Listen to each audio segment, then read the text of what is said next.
5.6.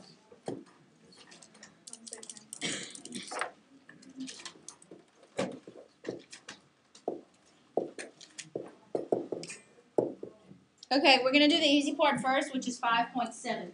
5.7 takes a variation of radicals and writes them in exponential form instead of radical form. What am I talking about? This is what I mean. If you have 2 to the 1/2 power,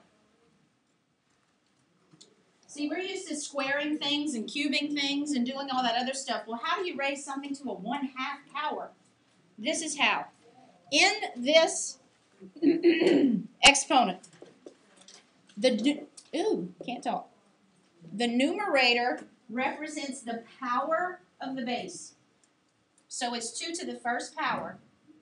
The denominator represents the root of that base.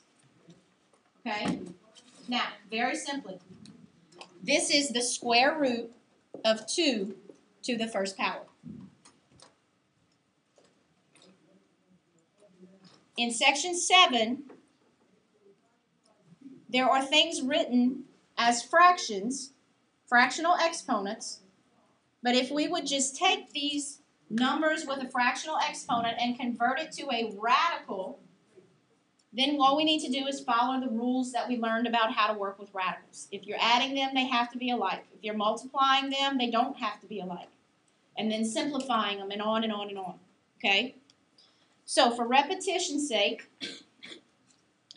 let's take a bunch of numbers and convert them from exponential form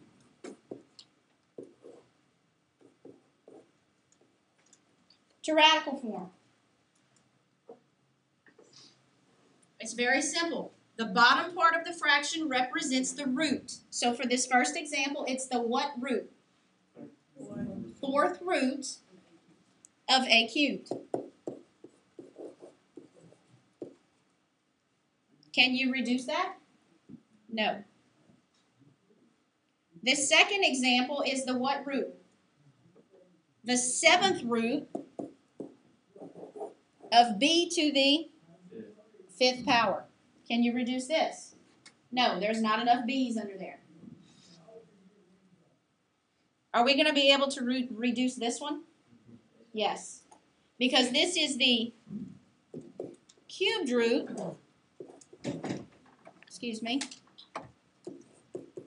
of c to the 10th power. Now I have it as a radical. What does the cubed root of c to the 10th power reduce to?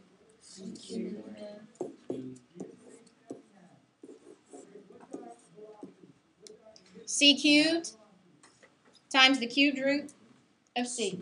Why? How many groups of 3 are in 10? 3. So you can take 3 c's out. How many are left over?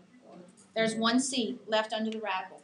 Make sure that you separate your cubes from your cube root to make sure that I can know that you know what you're talking about. All right. Very, very simple. Okay? If I asked you to multiply a to the 1/3 times a to the 5/3. You do that because they're both thirds. They're both thirds. So they both go under a cubed root. And it's a to the 1st power times a to the 5th power, which is a to the 6th power. And then you ask yourself, can that be reduced? Yes, it can. Yes. So if your denominator is the same, you put that as your root? Right. They both have the same root. They're both a cubed root. It's the cubed root of times the cubed root of. What if they don't have the same denominator? If they don't, you can't put them under the same radical. You have to write them separately. Okay? And we're going to get into right now we're not going to deal with different denominators. We're just going to take ones that have identical denominators. After the test, actually when we come back after the Christmas break, we'll get into how do you work with these things still as fractions. All right, can that be reduced? Yes. It's reduced to a squared. Okay? Any questions on this? Pretty simple. All right, now, back in section 5.6, when we were talking about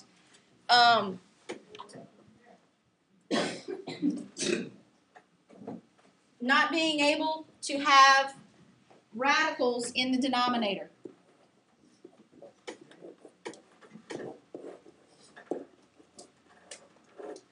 All right?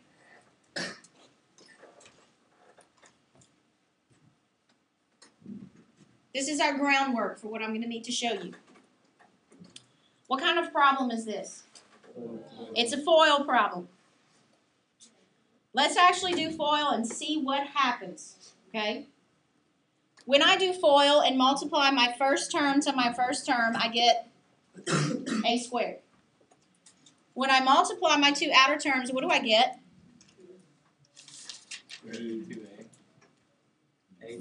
A minus Negative a times the square root of 2.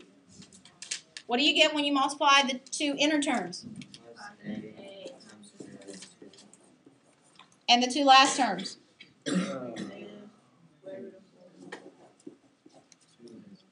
Okay. Now let's clean this up.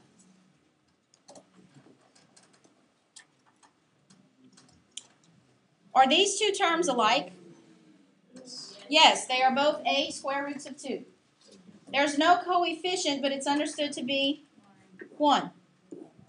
And so if all we do is add the coefficients, what's negative 1 plus 1? So there are 0 of those left. Do you have to say that? No, you don't have to say that. I'm trying to show you they cancel each other out. And then the last term is minus the square root of a perfect square, which gives me minus 2. What has occurred? In the beginning, I had radicals, but in the end, they're no longer there, right? Okay? Now look at the form of this. Isn't that what we get when we factor the difference of perfect squares? All right, so we're going off the concept of the difference of perfect squares. Say I had this. Is this the difference of perfect squares? It's going to end up being the difference of perfect squares because, just like this problem, if this is addition and this is subtraction, what happened to these middle terms? They canceled each other out. So if I see this, I really don't even need to worry about outer and inner because I know it's going to cancel itself out.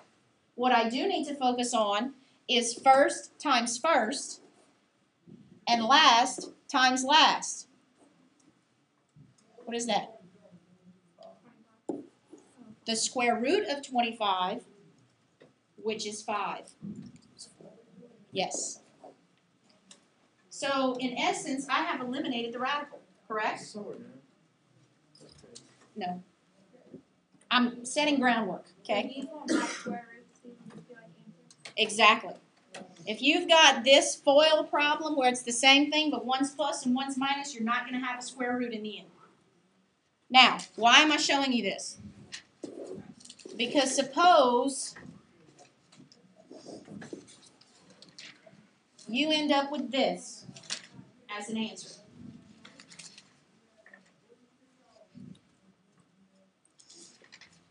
And you know that you cannot have a radical in the denominator. See, in the other problems that we worked, all we had was a single problem. So we just multiplied by what was necessary to get rid of that radical, correct? Well, here I cannot combine these two radicals because they're not alike. And to simply multiply by the square root of 2, that will only eliminate one of them, not the other.